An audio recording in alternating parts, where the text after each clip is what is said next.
Muy contento ver la hermosa congregación, la gente reunida en esta noche, el calor, el afecto que ustedes tienen, que es obvio.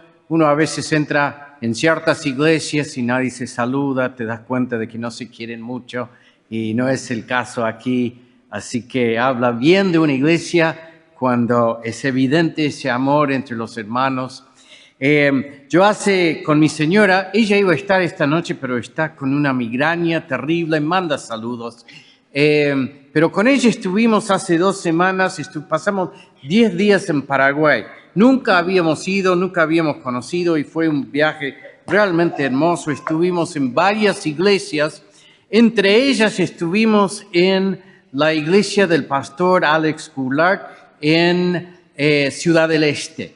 Y la verdad que yo lo había conocido antes, a Alex me había contado de lo que es Ciudad del Este, pero verlo ya es otra cosa. Y es una ciudad, y esto yo sé que ustedes lo saben, es una ciudad, 40.000 musulmanes.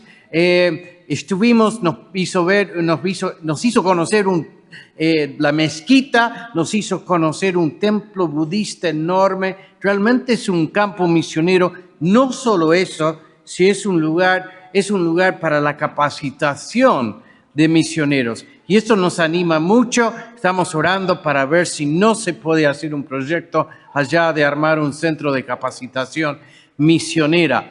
Y ellos van a venir muchos paraguayos en febrero de este año a Córdoba. No sé si saben por qué.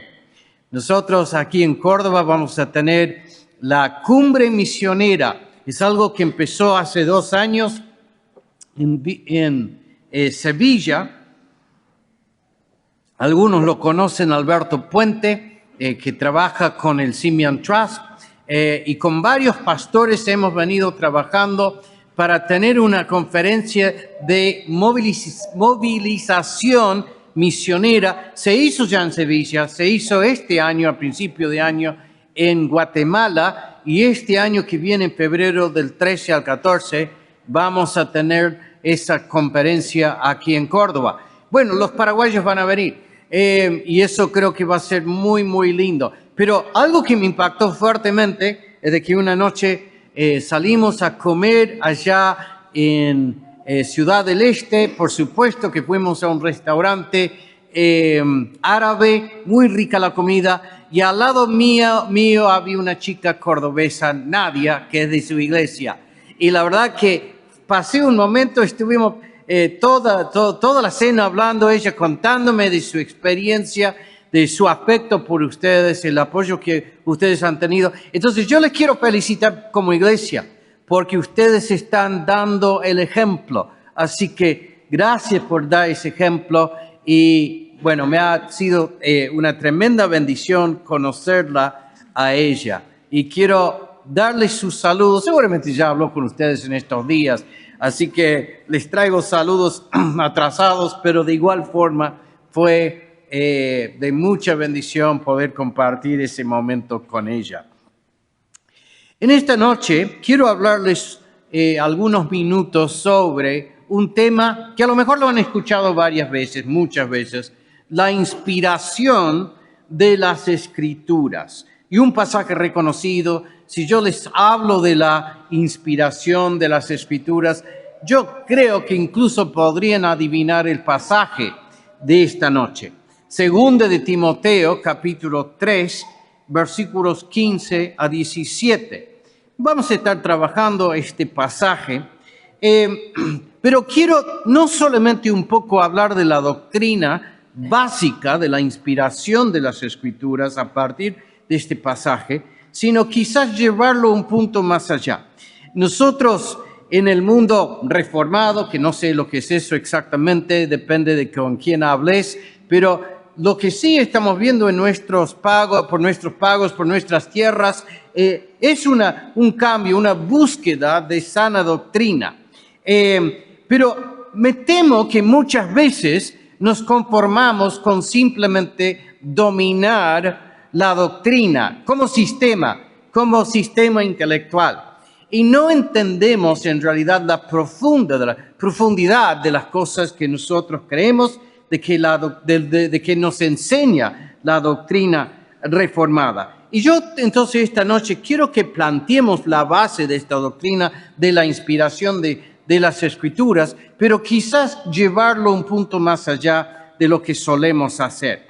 Segunda de Timoteo capítulo 3, versículos 15 hasta el 17, Pablo dice, para tomar el hilo, vamos a empezar en el versículo 14, dice, tú, sin embargo, persiste en las cosas que has aprendido y de las cuales te convenciste, sabiendo de quiénes las has aprendido. Desde la niñez has sabido las sagradas escrituras, las cuales te pueden dar sabiduría que lleva a la salvación mediante la fe en Cristo Jesús. Y ahora dice, toda escritura es inspirada por Dios y útil para enseñar, para reprender, para corregir, para instruir en justicia, a fin de que el hombre de Dios sea perfecto, equipado para toda buena obra. Padre Celestial, en esta noche pedimos tu presencia, pedimos que nos afirmes de nuevo esta doctrina tan importante, pero Señor, también te pido de que veamos lo que implica para la vida de cada persona, lo que implica para mi propio corazón, el hecho de que hayas inspirado las Escrituras. En el nombre del Señor Jesús. Amén. Nosotros vivimos en un día donde se escuchan muchas voces. En los círculos fuera de lo que es la iglesia evangélica o la iglesia reformada, hay de todo. Hay muchas espiritualidades raras, la gente tiene la costumbre de armar su propia espiritualidad, toman elementos de acá y de allá. Por ahí la ciudad del Este es un buen ejemplo. Hay mucha gente que su espiritualidad, lo que ellos creen en cuanto a lo espiritual, sería una mezcla como esa ciudad. Toman elementos aquí en Argentina, es muy común tomar elementos como, la Pachamama, alguna cosa de la Madre Teresa, y una serie de cosas, una meditación budista, y al final cada uno a su manera va armando su propia espiritualidad. Ahora, nosotros dentro de lo que es el mundo evangélico, entendemos que nuestra espiritualidad debe pasar por las Escrituras. Y por ahí creo que los que más entienden esto son los que de alguna forma se identifican con la línea reformada de doctrina. Ahora, hay un problema hasta dentro de esa línea reformada de doctrina, y es de que muchas veces convertimos la teología simplemente en un ejercicio intelectual. Y no entendemos, no llevamos ese entendimiento a una espiritualidad real, cálida, una espiritualidad que transforme nuestra forma de relacionarnos con Dios en el día a día. En medio de todas estas voces, vemos que en realidad estamos viviendo una situación no muy distinta a la que vivía la iglesia en los días de Pablo, en los días de Timoteo. Si volvemos un poco más atrás en el capítulo 3, vemos que Pablo habla de esto. En el capítulo 3, versículo 1 dice, pero debes saber esto, que en los últimos días vendrán tiempos difíciles, porque los hombres serán amadores de sí mismos, ávaros, jactanciosos, soberbios, blasfemos, desobedientes a los padres, ingratos, irreverentes, sin amor, implacables, calumniadores, desenfrenados, salvajes, aborrecedores de lo bueno, traidores, impetuosos, envanecidos, amadores de los placeres en vez de amadores de Dios, teniendo apariencia de piedad. Muy interesante esta combinación de características, porque habla cosas terribles, pero ahora dice que tienen una apariencia de piedad, pero habiendo negado su poder. Y ese es un dato importante. Una piedad que niega el poder de Dios, teniendo apariencia de piedad, pero habiendo negado su poder a tales, evita. Porque entre ellos están los que se meten en las casas y se llevan cautivas a mujercillas cargadas de pecados, llevadas por diversas pasiones. O sea que en las iglesias estaban teniendo el problema de personas, falsos maestros que venían de afuera y venían con el propósito de ganar influencia, de buscar seguidores propios. Todo esto se parece bastante a nuestros días, con la diferencia que ahora la forma que se meten en las casas es por medio de YouTube, es por medio de TikTok, es por los medios sociales. Y así como, por ejemplo, el YouTube ha sido de mucha bendición para muchas personas, porque ha sido la puerta de entrada a la fe reformada, también ha empezado a ser en algunos casos causa de división, causa de influencias legalistas, por ejemplo, causa de muchas cosas que son dañinas al final para los individuos y para las iglesias. ¿Y cómo entra? Entra en nuestras casas por medio de los medios sociales.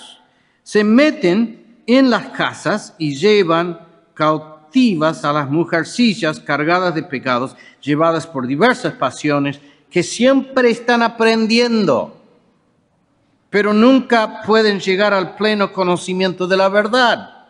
Y así como Janes y Jambres se opusieron a Moisés, de la misma manera estos también se oponen a la verdad, son hombres de mente depravada, reprobados en lo que respecta a la fe.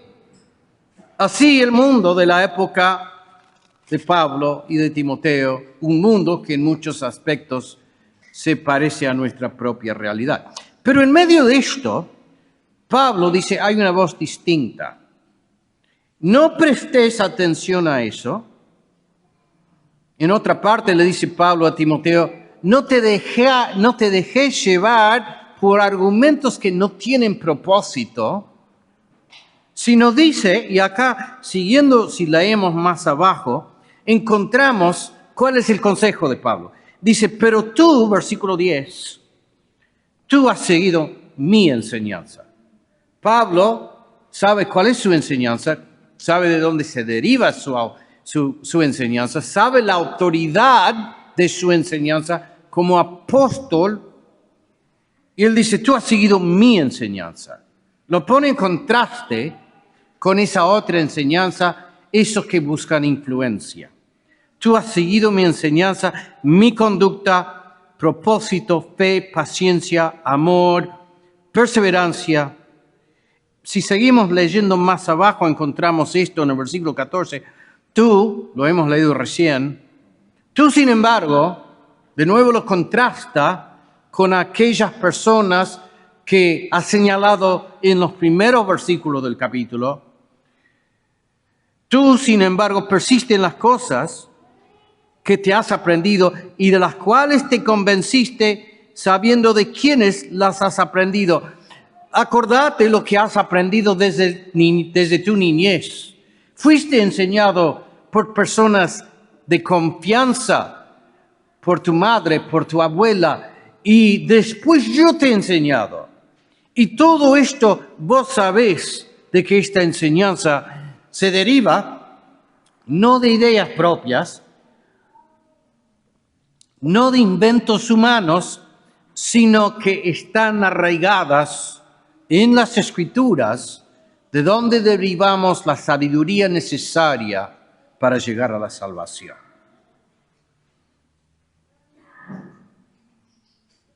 Compará y elegí bien.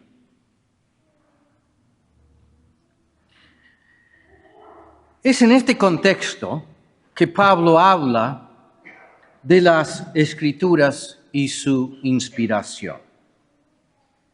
En el versículo 16 tenemos el texto por excelencia sobre esta doctrina. Este es el texto quizás más citado cuando hablamos de las Escrituras.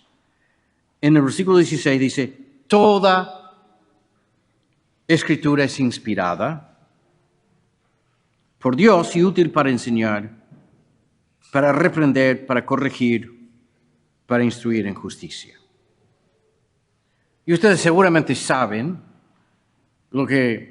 cuál es la derivación de esa palabra inspiración. En griego es la palabra theopneustos. Algo así como inspirada por Dios, soplada por Dios, habla del aliento de Dios, expirada, exhalada, es el aliento de Dios. Las Escrituras vienen de Dios como si fuera su propio aliento. Es la única vez que encontramos en la Biblia, en el Nuevo Testamento, este uso. En base a esto, construimos nuestra doctrina de la inspiración y en base a esto también construimos nuestra doctrina de la inerrancia de las Escrituras. La doctrina de la inerrancia es una doctrina clave. Entendemos que las Escrituras no tienen error. ¿En base a qué podemos decir que sabemos que no tienen error? Hay muchas cuestiones, pero la idea esencial es de que provienen de esta forma de Dios. Y por lo tanto, como Dios no comete errores, entendemos que las Escrituras no tienen error. Y esto es de suma importancia. Sobre esto nosotros basamos nuestra fe. Esto es lo que nos da confianza al acercarnos a la palabra de Dios. Y hay capítulos enteros. Si uno abre un libro de teología sistemática, hay capítulos enteros sobre esta doctrina. Es una doctrina importantísima. Pero cuidado. Es importante la doctrina formulada lógicamente. Pero si solamente nos quedamos con la estructura lógica de una doctrina, hemos perdido algo esencial. Para que entiendan a qué me refiero, quiero leerles una cita de Martyn Lloyd-Jones. En 1975, Martyn Lloyd-Jones, a él le preguntaron cuál para él era la necesidad más grande que tenía la iglesia evangélica en ese momento. Yo pienso que quizás desde que él dio esta respuesta no ha cambiado mucho. ¿Cuál es la necesidad más profunda o más importante que puede tener la iglesia evangélica? En especial me parece que esto es aplicable quizás a las iglesias de estirpe reformado. ¿Qué fue lo que contestó Lloyd-Jones? Dijo esto. Dice, no tengo ninguna duda al responder a esa pregunta. Estoy convencido de que la mayor necesidad de los evangélicos, y de hecho de todos, es recuperar la conciencia del Dios viviente. Nuestro peligro es hacer mucho énfasis en la doctrina acerca de Él, en sus atributos y demás, y llegar a ver incluso a Dios de una manera meramente objetiva. Y esto para mí es trágico. Lo primero que debemos reconocer es que Dios es un Dios viviente, un Dios que irrumpe en la vida del individuo, un Dios que invade la historia, un Dios que envía un despertar, un Dios que actúa y hace cosas. Siento que esto es lo que más falta. y que es esencial para cualquier deseo o esperanza genuina de avivamiento. Todos nosotros como individuos, para comenzar, y luego como iglesias, debemos tener sed del Dios viviente.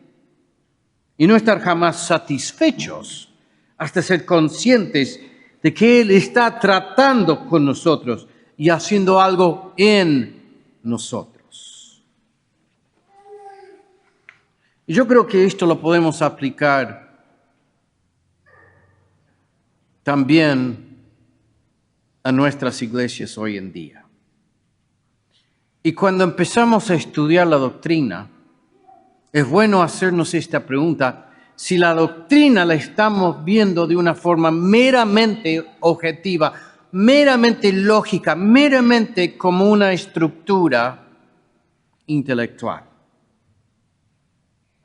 Entonces, cuando hablamos de la inspiración de las Escrituras, ¿qué queremos decir?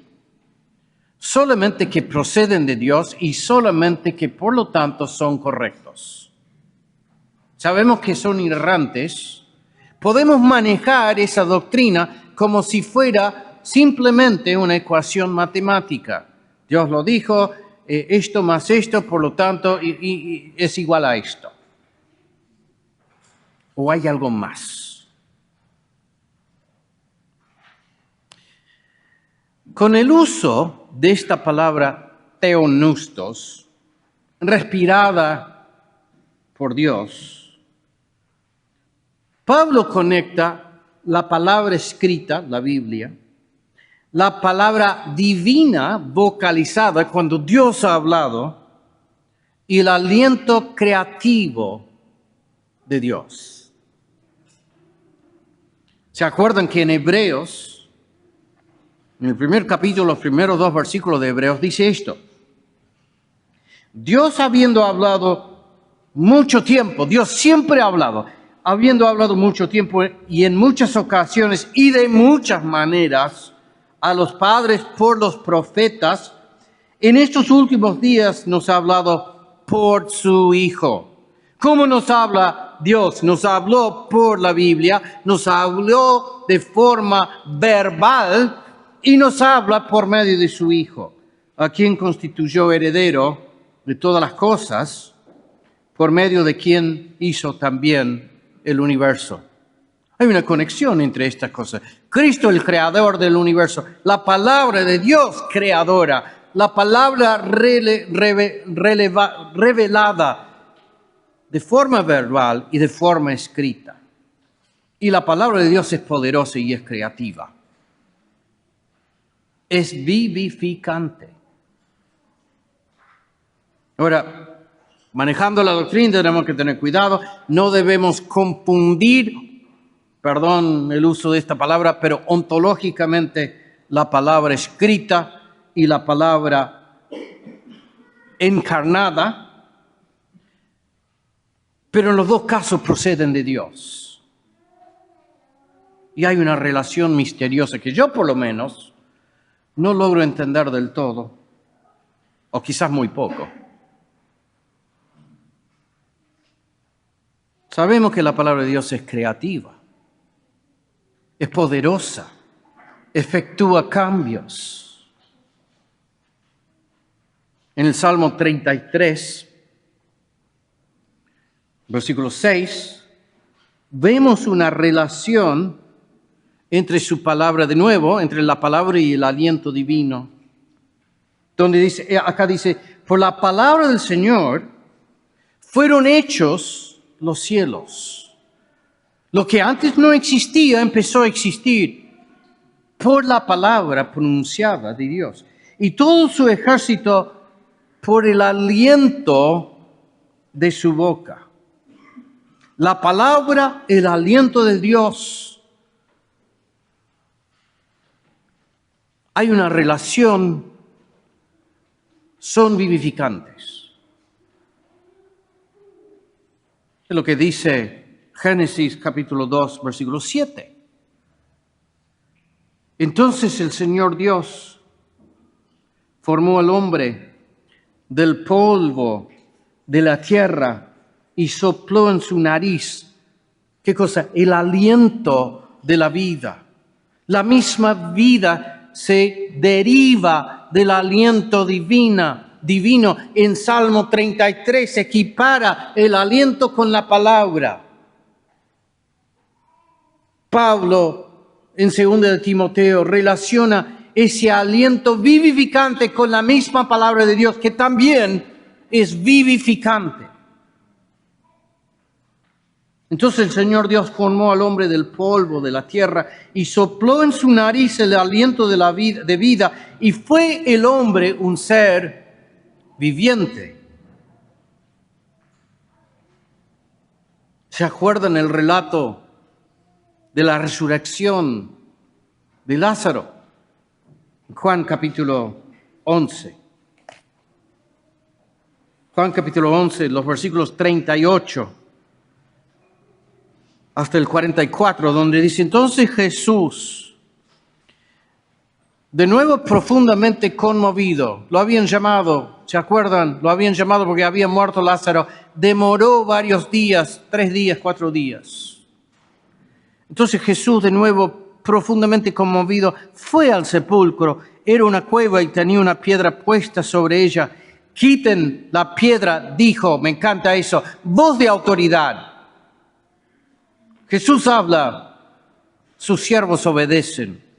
Quiten la piedra, dijo Jesús. Marta, hermana del que había muerto, le dijo: Señor, ya huele mal, porque hace 4 días que murió. Jesús le dijo: no te dije que si crees verás la gloria de Dios. Entonces quitaron la piedra. Jesús alzó los ojos y dijo: Padre, te doy gracias porque me has oído.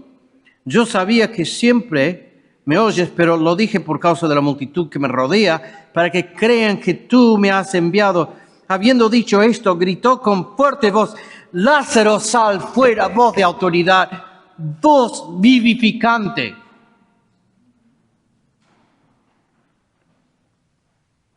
Y el que había muerto salió, los pies y las manos atados con vendas y el rostro envuelto en un sudario. Jesús les dijo: desátenlo y déjenlo ir. La voz divina, voz que tiene autoridad, voz que tiene autoridad hasta sobre la muerte, voz poderosa, voz creativa, voz que hizo el mundo, voz que devuelve la vida a un muerto, voz que también da vida espiritual a los pecadores sumidos en su pecado. Voz de mando, voz de poder, voz que da vida. Yo por mucho tiempo pensaba, pobre Lázaro, porque ya estaba bien, ¿no? Ya estaba del otro lado. Ya todo esto, y de repente, ¿quién me llama? Y encontrarte de nuevo y estás en la tumba y todo huele mal y te das cuenta que sos vos. El que huele mal sos vos. Y estás vendado y no podés ver y sos un poco como la momia y venís saliendo. ¿Quién me llama? Y yo decía, pobre Lázaro. Pero me di cuenta después, no sé si era así. Porque aún estando allá, ¿de quién escuchó la voz? Escuchó la voz de su Señor. ¿Y dónde quieres estar? Yo creo que respondió a esa voz con gozo.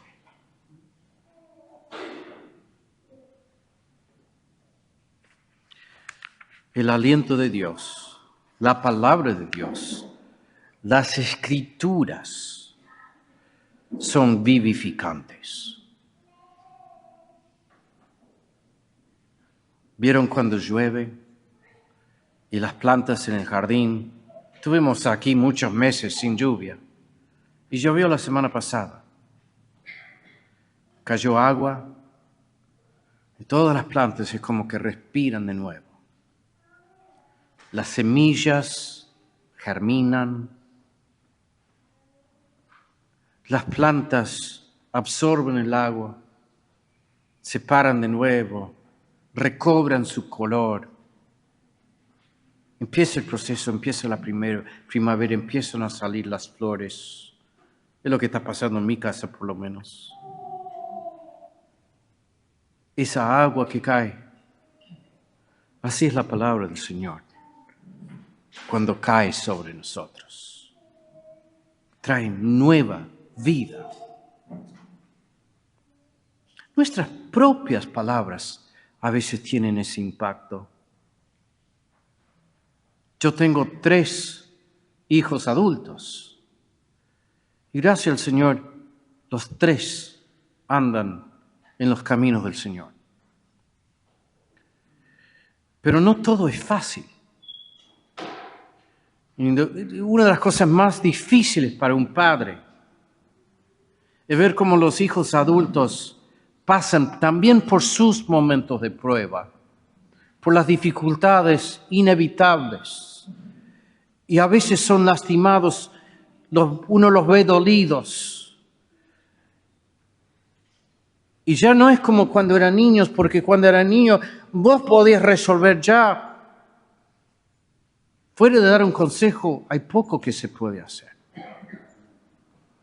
Pero me he dado cuenta que en algunas situaciones lo mejor que yo puedo decir es: hijo, no sé qué decirte, no sé cómo ayudarte, pero estoy muy orgulloso de vos, porque veo que a pesar de las dificultades, estás caminando con fidelidad, estás buscando de servir al Señor, estás cuidando de tu familia, estás discipulando a tu señora, y esto pasará porque el Señor te va a ayudar. Y lo mejor que yo puedo hacer es simplemente darle palabras de ánimo. Y es como que eso hace que se levante un peso. No cambió la situación, pero cambió su ánimo.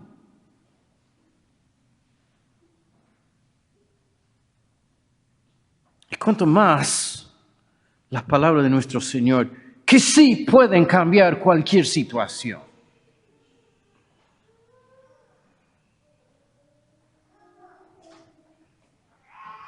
¿De qué manera son vivificantes las inspiradas escrituras? Quizás de muchas formas, pero para hacerla más sencilla, podemos hablar de por lo menos 3 cosas.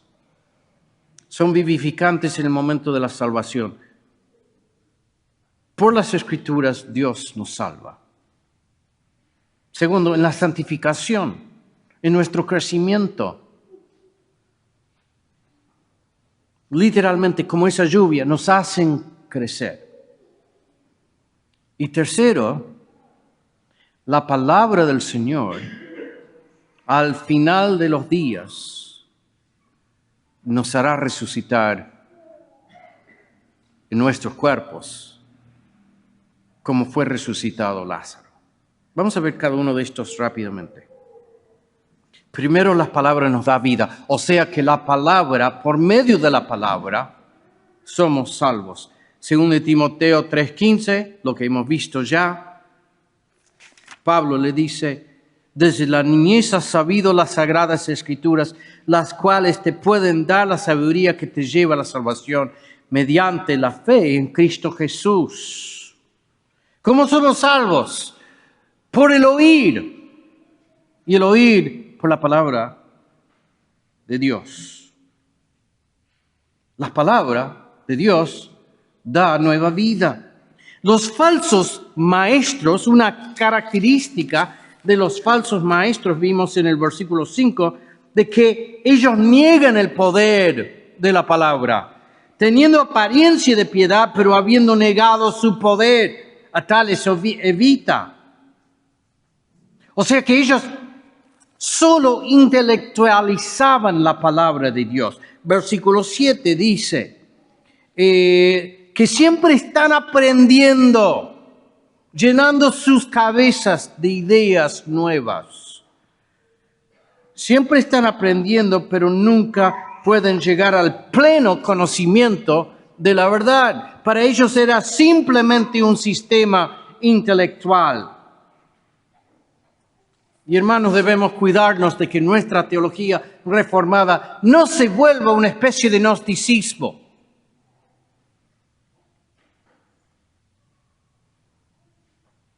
Un sistema reservado para un grupo especial, que no todos tienen acceso.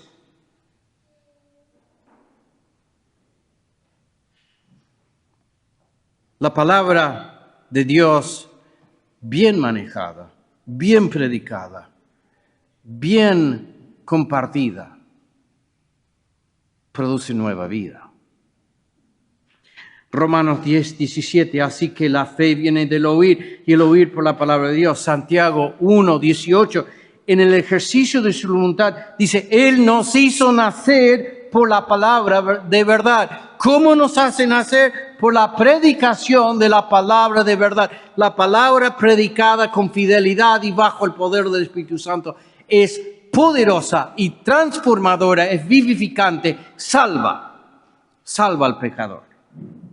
Él nos hizo nacer por la palabra de verdad para que fuéramos las primicias de su criatura. La gloria de la fe reformada no es que sea un nuevo sistema de pensamiento humano, sino una nueva existencia, una nueva realidad.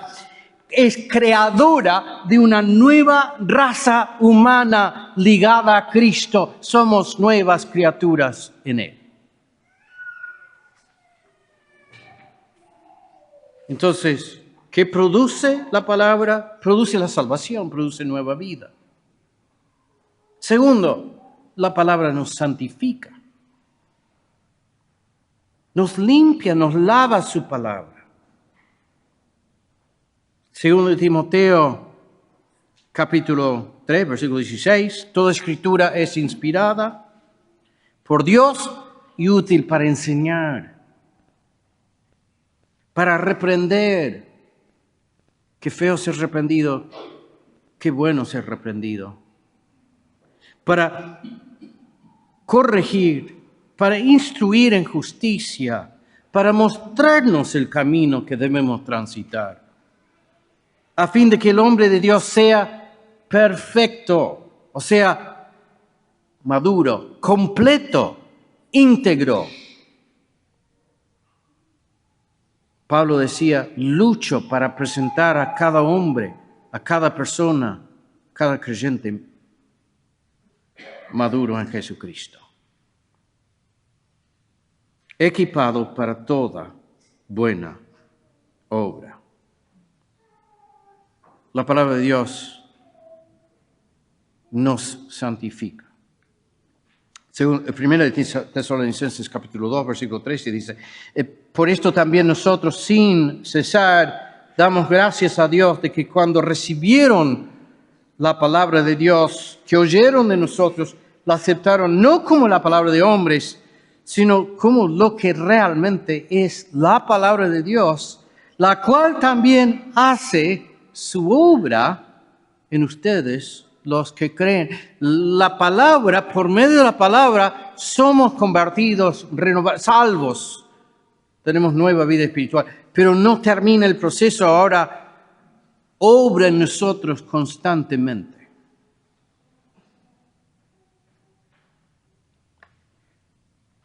Hace otras cosas. Podríamos nombrar muchas cosas. Una especie de paréntesis, pero me gusta mucho. Un ejemplo adicional al de la santificación, un efecto que tiene en nuestras vidas ahora. Fuimos salvos, ahora estamos transitando esta vida. A veces difícil, este proceso de santificación. Y la palabra nos acompaña y nos alienta. Esto no lo encontramos en nuestro texto principal, pero me gusta tanto que lo meto.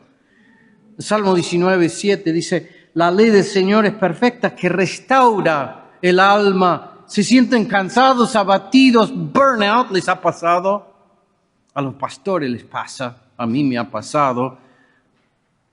Sé que Diego es el hombre de acero, seguro que nunca le pasó. Pero la ley de Dios es perfecta. Restaura el alma.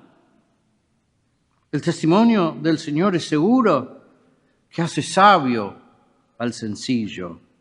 Salmo 119, versículo 25. Postrada está mi alma en el polvo. ¿Han sentido eso alguna vez? Estoy tirado en el piso, Señor. Como esas noches me pasó hace poco, que me sentía re mal con náusea y vómitos. ¿Viste cuando lo único que querés es estar tirado en el piso del baño? Bueno. Postrada está mi alma en el polvo. Vivifícame, dice el salmista, vivifícame conforme a tu palabra. Versículos 49 y 50. Acuérdate de la palabra dada a tu siervo, en la cual me has hecho esperar. Este es el consuelo en la aflicción, que tu palabra me ha vivificado. Cuando están abatidos, hermanos, busquen, porque hay una palabra del Señor en ese libro para ti.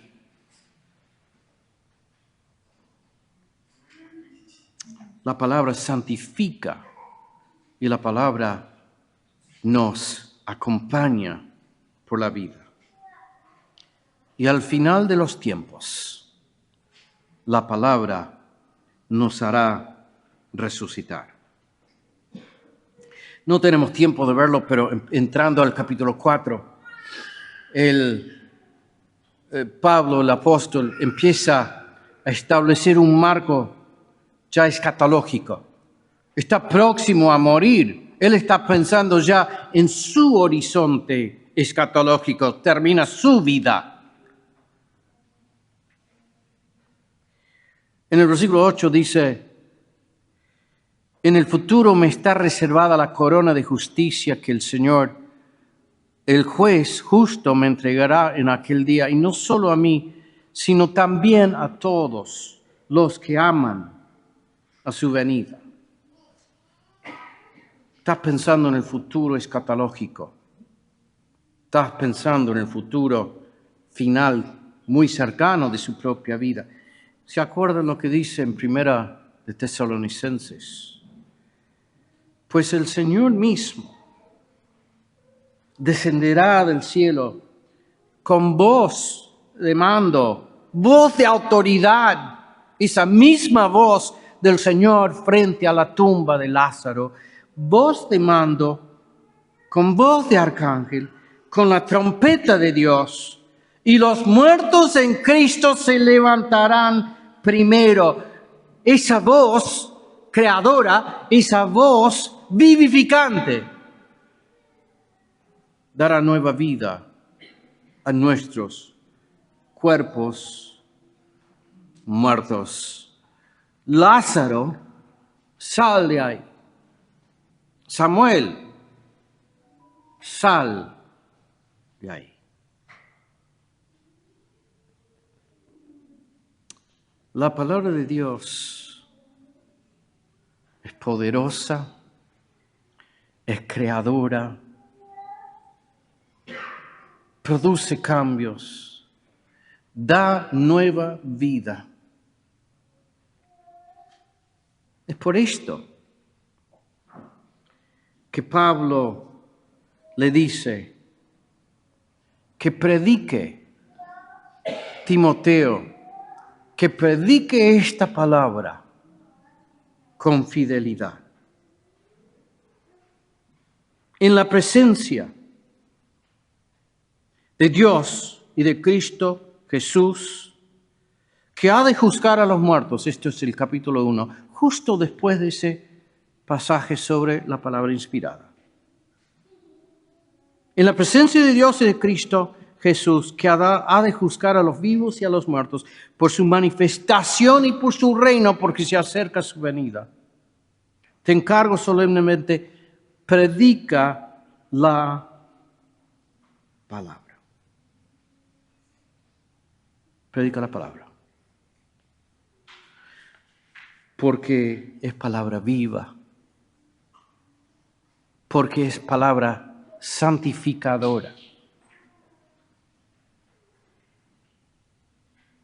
Porque es palabra que resucita.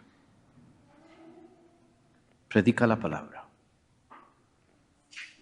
Toda escritura es inspirada.